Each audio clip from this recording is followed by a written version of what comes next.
So Tony, what got you here?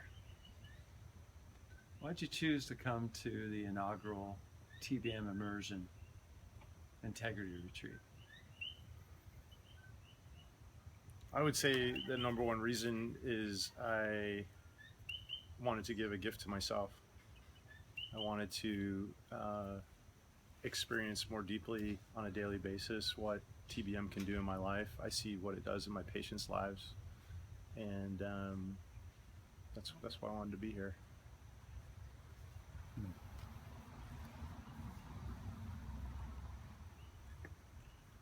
Was there anything this week that was a surprise to you? Absolutely. The number one surprise for me was how the food makes such a big difference in my life.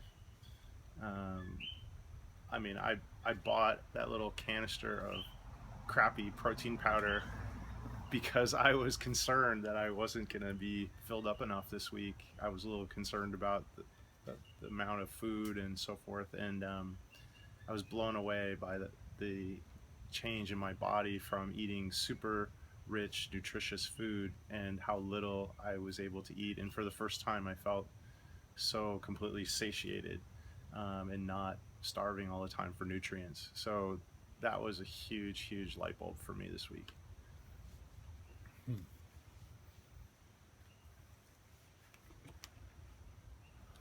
Of all the activities, which one did you like the most? By far, the swimming with the dolphins today was off the charts. I mean, that was just, I mean, you just can't put a number on that. And then I, at one point I did look down and I could see a sea turtle on the bottom. And so that made the trip for me. That was like a bucket list thing I always, wanted, and it happened today. It was great. Yeah. Mm-hmm. Thanks possibly to the full moon. Yeah, potentially. Yeah. The hike was pretty spectacular as well. I mean, activity-wise, that was great. Tell me a little bit about the hike. What you liked about the hike? Well, I never walking across that huge crater and feeling the temperature changes and seeing the vents, and then being there at night to see the glow from the lava and the red hot magma. That was pretty neat. That's something that's kind of etched in my head. Yeah. Mm-hmm.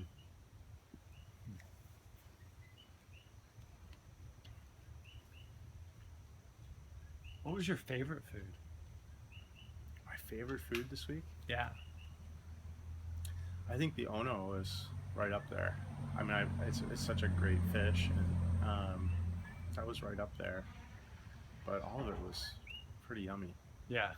I mean, I don't have any complaints about it at all. I mean, like I said, I was actually a little bit fearful about it. Yeah. I wasn't sure how I was gonna make out, and I did fine. I did better than fine. I did great. So. Yeah.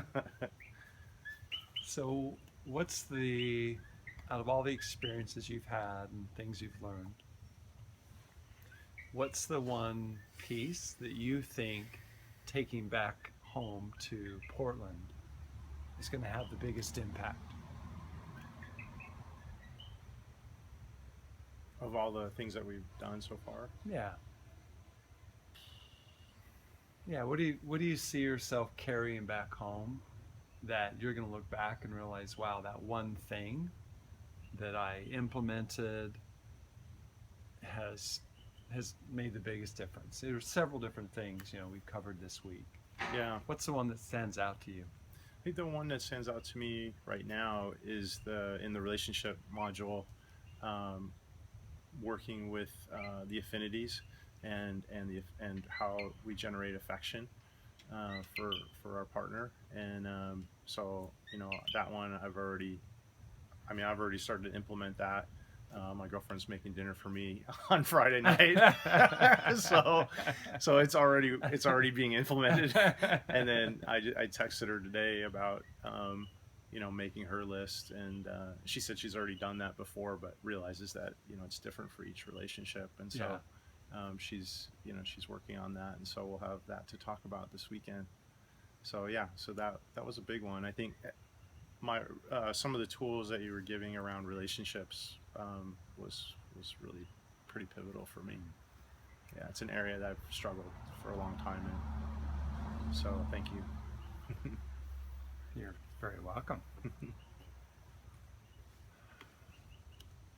What do you now see as possible that prior to coming here you didn't? I think the biggest thing that I see is possible that I can be a rock star. I mean, I know that I'm a rock star on some level, Yeah. but Tell me what you mean by being a rock star. well, I think being in integrity, what the big piece, the big takeaway for me is that, I was in integrity in certain parts of my life, but how to live it fully in all areas in integrity. And I think that was the biggest aha. And through that, I realized then really nothing is I'm not limited in any way. And by starting to think that way and be that way, I know that the sky's the limit, and I know my true rock star can come out. Yeah. So and that's what I'm. You challenged me. Was it a year and a half ago? And you said to me, "Who's the most interesting person in your life?" And I thought about it for a while, and I said, "Oh, my dog, Ruby." Because she's fascinating. Yeah, No yeah. question. I love her, and she is fascinating. Uh-huh. And then you were like, "Oh, well, but I'm the most fascinating person in my life, and you probably need a little work on that." And I took that to heart, and so that was another reason why I'm here, and and I've seen that transformation now, where I'm more my best friend than I've ever been, and I have more to go on that, but I've got a good head start. So who's the most fascinating person in your life? Me. Yeah. Well done. Thanks. Yeah.